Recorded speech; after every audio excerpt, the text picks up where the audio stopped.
great district attorney in San Francisco whose name is Kamala Harris. She's brilliant, she's smart, she doesn't look anything like anybody you ever see on Law and Order, yet she's tough and she's got a big future. They call her the female Barack Obama. Just the female Barack Obama. But if you don't have to dig very deep to find out, there are a whole lot of people just like him. I grew up as a child of two parents who met when they were graduate students at Berkeley and were actively involved in the civil rights movement. They were marching all the time, and I was marching too. Harris was a California co-chair for Senator Barack Obama's 2008 presidential bid. She campaigned for him in several states. One of the issues that I believe will be addressed by Barack Obama is reviving the Civil Rights Division of the Justice Department. When we look at the situation that we are facing in our country, there are a lot of folks that need our help. And they need our help because we know that the only way true change occurs is when we mobilize from the ground up. But it is going to require us as soldiers in the field to help the president push this reform forward, because that change will happen not just in changing the face of the White House, but changing the face of our country when it comes to our poor, when it comes to those who need access to education, when it comes to those who need to have a country who sees the most vulnerable among us. There is a lot of good work in the history of this country that has happened through the Civil Rights Division of the Department of Justice and needs to continue to happen. There are still challenges on every level around issues such as hate crime, environmental justice, and other crimes that frankly need a priority from the Department of Justice to be addressed. Heroes for me growing up were the architects of the Civil Rights Movement. They were the lawyers, and they used the tool of the law to remind the world through the United States Supreme Court of what justice really looks like. So I decided I wanted to be a lawyer, and I wanted to be a prosecutor. You can imagine going to my family and extended family and having that discussion was quite an experience. Harris, the daughter of civil rights activists, credits her parents with teaching by example. They were marching and shouting about this thing we call justice. I wanted to be able to have the power of the prosecutor, to be the voice about what justice should look like and what justice would look like if it were to be relevant to certain communities. Missing school may not only affect your child's education, it can also be a crime in the city of San Francisco. Public education is the difference between having a life that is successful or a life behind bars. There's a direct connection between education and crime. So then obviously chronic truancy. The most that we want is that this child just goes to school. So what are you doing? So we started a mediation process, and it's been fantastic, because when the principal would otherwise call the parent and say, you know, Miss Smith, Johnny's not in class, would you return my call? Call went unanswered. Now principal calls and says, Miss Smith, you know, Johnny's not in class, and by the way, that DA Kamala Harris said she might prosecute you and send you to jail, and the call gets returned. Yeah. Well, so literally prosecution means like what? It's a felony misdemeanor, you could go to jail, fines? Would likely result in that parent being sent to jail. Wow. I've watched people get taken off the job sites and replaced by people from Guatemala. I mean, it's outrageous. It's just irritating, and we need to do something about it. These are people who've broken our laws to come here. According to the Constitution, they would be considered enemy invaders. Immigrant rights advocates say the Minutemen are breeding intolerance and hate. Claudia Rivera spent her Saturday at this immigrant resource fair in San Francisco, sponsored by District Attorney Kamala Harris. Your immigrant status, whatever it is, does not, in our mind's eye, designate you as a criminal. Harris wants immigrants to know that San Francisco police and prosecutors will protect illegal immigrants. Claudia Rivera says she came here illegally 3 years ago and needs a good job, medical services, and yes, citizenship. Patriotism. It's a word that gets thrown around. And in my opinion, there are two definitions of patriotism. And what is a patriot? The first is that person who defends their country whatever it does. The second is the kind of patriot I am, and I believe you are. And that's the kind of patriot who believes in the promise of our country.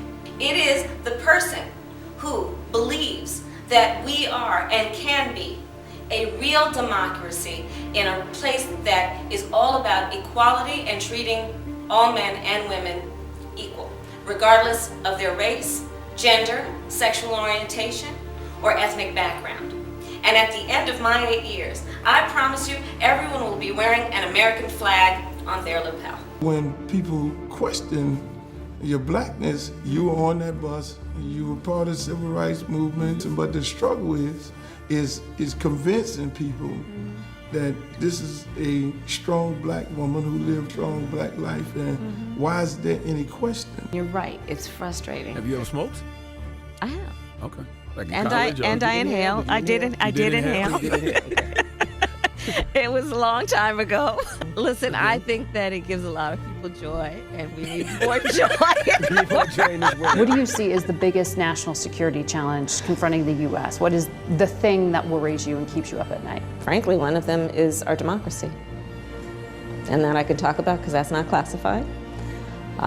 It really does. The threats to our nation take many forms, including the threat of autocracies taking over and having outsized influence around the world. I think it's very important, as you have heard from so many incredible leaders, for us at every moment in time, and certainly this one, to see the moment in time in which we exist and are present, and to be able to contextualize it, to understand where we exist in the history and in the moment as it relates not only to the past but the future. Dr. King, when he was assassinated, was on the verge of the next phase in civil rights. He was combining that fight for civil rights and justice with the fight for economic justice. We must continue the fight for economic justice as part of our fight for civil rights. We gotta keep our eye on our affirmative agenda while we are handling all those attacks. Because we will not fully, I believe, achieve the dream of freedom until it includes economic justice for all. Yes, we do talk about equity. We actually believe it is a good principle, in spite what some so-called leaders might try to suggest. We are proud of the fact that equity is one of our guiding principles. We understand equality is important, but not everybody starts out on the same base. We must be clear-eyed about the fact that, yes, we want everyone to get an equal amount. That sounds right. But not everyone starts out from the same place. Some people start out on first base, some people start out on third base. And if the goal is truly about equality, it has to be about a goal of saying everybody should end up in the same place. And since we didn't start in the same place, some folks might need more. Equitable distribution. Hey guys, you know what? America does not want to witness a food fight. They want to know how we're going to put food on their table. I wrote an article about you. I just outlined everything that everybody was saying about you. Whether she's black enough, does she like black men? She's putting black people in jail, but at the same time, I write that. And I didn't have a conversation with you. When we had the conversation and we talked about it, we talked about fried chicken and talking about all these different things. And then we talked about the gun and the FICA score and these different, so it was That's like, right. okay, That's right. It's like, I like this lady. This morning, You know what I'm President saying? Barack Obama officially endorsing Vice President Kamala Harris for president, in addition to a statement that suggests he and Michelle Obama will do, quote, everything we can to elect Kamala Harris the next president. The Kamala Harris candidacy is energizing Democrats across the country by just about any metric. Donations, volunteers, memes, they've all exploded on the scene. Hours after President Biden bowed out of the race and endorsed his VP on Sunday, more than 40,000 people joined a Zoom call for black women supporters, and they raised more than $1.5 million.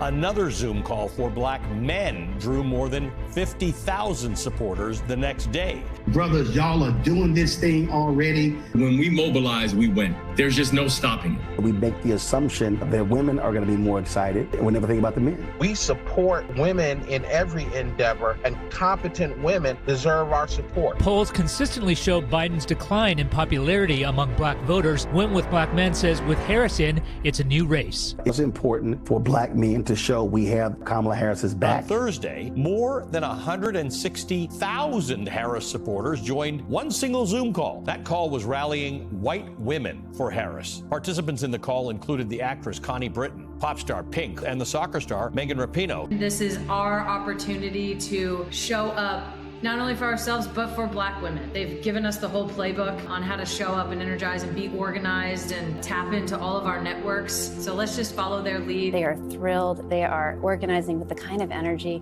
that reminds you of the early Obama years. People are feeling such joy, such power, such excitement that the Harris campaign has unleashed. Vice President Harris is primed to bring her energy to this campaign, and hopefully, if she's on the ticket winning the election, like it's a big deal. I think she is the closest thing to building on and expanding that Obama continuum, that coalition continuum, as we've had since Obama stepped off the stage. I have what I call a 3 a.m. agenda that is about everything from what we need to do to deliver health care to how you will be able to pay the bills by the end of the month. And when I think about what our country needs, I promise you I will be a president who leads with a sense of dignity, giving the American family all that they need to get through the end of the month in a way that allows them to prosper.